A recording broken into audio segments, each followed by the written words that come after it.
বিশেষজ্ঞরা বলেছে Twitter account hack করা অত সহজ নয়, কিন্তু যদি হ্যাক হয়ে থাকে তাহলে সে যদি খুব বেশি গুরুত্বপূর্ণ পার্সন হয় গোটা বিশ্বে, তার 24 থেকে 72 ঘন্টা সময় লাগে সে আইডি ফেরত পেতে, এবং নর্মালি সেটা 7 থেকে 8 দিন সময় লাগে সেটাকে ব্যাক পেতে।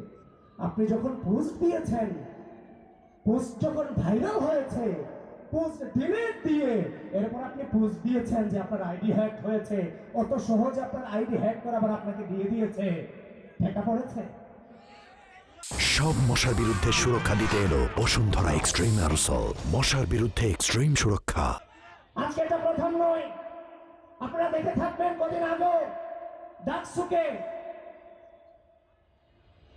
বেশ্যাদের কারখানা বলে অবহিত করেছে না জামায়াত নেতা।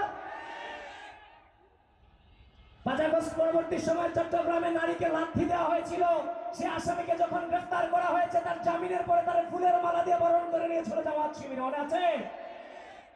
নারীদের প্রতি তার যে বিদ্বেষ পরতে পরতে প্রকাশিত হচ্ছে। প্রিয় বন্ধুগণ, আল্লাহ রাসূল মুহাম্মদ সাল্লাল্লাহু আলাইহি সাল্লাম উহুদ যুদ্ধে যখন মুসলমানরা ছত্রভঙ্গ হয়ে গেছিল, নুসাইবা বিনতে কাব রাদিয়াল্লাহু তাআলা আনহা একজন মহিলা সাহাবিয়া রাসূল সাল্লাল্লাহু আলাইহি ওয়াসাল্লামের সামনে ঢাল হয়ে তলোয়ার নিয়ে দাঁড়িয়েছিলেন। আমার নারীদের ভূমিকা সেই আমাদের ইসলামের প্রথম যুগ থেকে আমার নারীদের ভূমিকা ছিল অকল্পনীয়, অবর্ণনীয়, অসম্ভব সাহস নিয়ে আমাদের নারীরা এগিয়ে গিয়েছিল।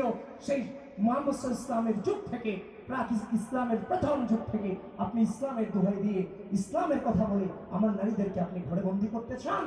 আমার নারীদেরকে আপনি বিভিন্ন ট্যাগ দেন। প্রিয় বন্ধুগণ, দেখেন, আপনি অনলাইনে যান, বিভিন্ন ফেসবুক গুলোতে ঢুকেন, ওসমান হাদি ভাইয়ের প্রোফাইল পিক দিয়ে দেখেন মেয়েদেরকে এবং আমাদের অন্যান্য রাজনৈতিক সংগঠনের ব্যক্তিদেরকে কিভাবে আর নিকৃষ্ট ভাষায় গালাগালিজ করছে। আপনি যান, কি দেখেন, এটার নাম ইসলাম? আর ভাই কথা বলতে হবে, এটার নাম ইসলাম?